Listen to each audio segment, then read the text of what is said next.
Hello viewers, আবারও ফিরে আসলাম নতুন একটা ভিডিও নিয়ে।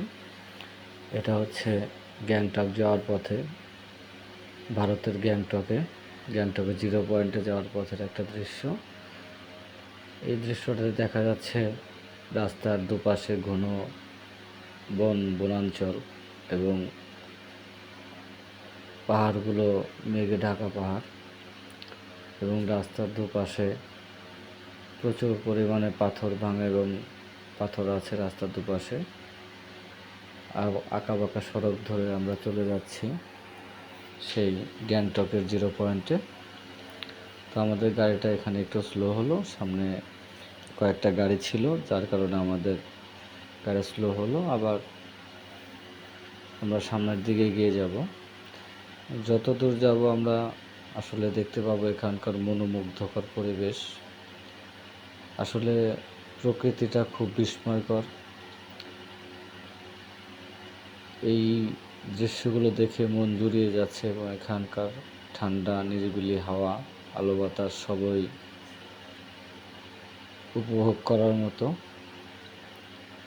আমরা 4-5 জন বন্ধুরা মিলে এখানে গিয়েছিলাম এই গ্যাংটকে জিরো পয়েন্টে। সিকিম থেকে আমরা গ্যাংটকে গিয়েছিলাম। দেখেন আমরা যত দূরে যাচ্ছি এখানে সাদা পাথর ভাঙা, দেখলে মনে হয় যেন বরফ পড়ে আছে বা বরফ জমে আছে। কিন্তু ওই দূর পাহাড়ের উপর দেখা যাচ্ছে মেঘ। পাহাড়গুলো এত উঁচু যে মেঘ ছুঁয়ে ফেলেছে, যার কারণে এখানে এই দেখেন সামনে দেখা যাচ্ছে ঝর্ণার পানি গড়িয়ে আসছে এদিকে। এখানে আর একটা দৃশ্য, সেটা আরও মনোমুগ্ধকর। সেটা হলো এখানে যে প্রাকৃতিকভাবে জন্মানো ফুল গাছগুলো, এখানে প্রাকৃতিকভাবে ফুলগুলো জন্মায় এবং ফুলগুলো ঝরে পড়ে। আবার একটা নির্দিষ্ট সময়ে ফুলগুলো গাছে ফুল ফোটে এবং এখানকার যে বড় বড় গাছগুলো, এগুলো ঠিক সেই প্রকৃতির নিয়মেই বেড়ে ওঠে। এখানে দেখার মতো কেনই, তারপর রাস্তার আশেপাশে মনে হচ্ছে যেন ফুল গাছগুলোকেও নিজের হাতে লাগিয়েছে। সাদা লাল সব ধরনের ফুল, এখানে ফুল গাছ দেখা যায় এবং ফুল ফুটে আছে। দৃশ্যগুলো আসলে মনোমুগ্ধকর। তো এখানে যাওয়ার পরে আসলে যে কোনো মানুষের মানসিকতা সব দিক দিয়ে ভালো হয়ে যাবে। আপনারা যাবেন, ঘুরে আসবেন, দেখবেন আসলেই ভালো লাগবে। সামনে যতই যাচ্ছি মনে হচ্ছে যেন শুধু উপর দিকে উঠছি, তো উপর দিকে উঠছি, নিচ দিয়ে কখন নামবো এর কোনো ঠিক ঠিকানা নেই। দুপাশে দেখেন দেখা যাচ্ছে সাদা পাথর, অনেক পরিমাণে সাদা পাথর এখানে দেখা যায়। আসলে বিধাতার যে সৃষ্টি, এটা আসলে অকল্পনীয়। নিজের চোখে না দেখলে এটা বিশ্বাস করাই যায় না। সামনে একটা ধাবা আছে, ওখানে অনেকগুলো গাড়ি ব্রেক হয়ে আছে এবং অনেকেই ধাবায় যাচ্ছে, খাওয়া দাওয়া করছে।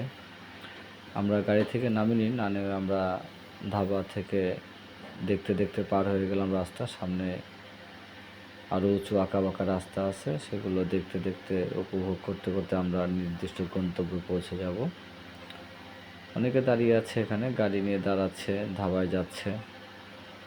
আমরা না দাঁড়িয়ে সামনের দিকে এগিয়ে যাচ্ছি। রাস্তা একটু জ্যাম হওয়ার কারণে আমরা স্লোলি যাচ্ছি। আমরা ভাইটিকে জিজ্ঞেস করার পর বললো যে সামনে এগিয়ে যান, সামনে আরও ধাবা আছে এবং এই উঁচু উঁচু পাহাড় দেখা যাচ্ছে। আসলে বনাঞ্চলগুলো আসলে মনোমুগ্ধকর। এগুলো বলার কোনো অপেক্ষা থাকে না, যে আসলে এখানে যাওয়ার পরে বোঝা যায় আসলে কত সৌন্দর্যময় জায়গায় আমরা এসেছি, কত অপরূপ দৃশ্য আমরা দেখছি। এখানে প্রাকৃতিকভাবে সব কিছুই বেড়ে ওঠে। প্রাকৃতিকভাবে বেড়ে ওঠার ফলে এখানে সব কিছুই সাবলীলভাবে সব কিছু চলাফেরা করে। বনাঞ্চলগুলো, পাহাড়ি রাস্তাগুলো আসলে মনোমুগ্ধকর, দেখার মতো পরিবেশ। ভিউয়ার্স, আপনারা আসবেন, এখানে এসে যাদের সামর্থ্য আছে সবাই এসে ঘুরে বেড়াবেন, দেখবেন, ভালো লাগবে। সর্বপরিশেষে আমার চ্যানেলটা যদি ভালো লেগে থাকে সাবস্ক্রাইব করে দিন, বেশি বেশি লাইক করে দিন, শেয়ার করে দিন। আমি যেন আরও নতুন নতুন ভিডিও নিয়ে আপনাদের মাঝে আসতে পারি। ঠিক আছে, ভালো থাকবেন সবাই।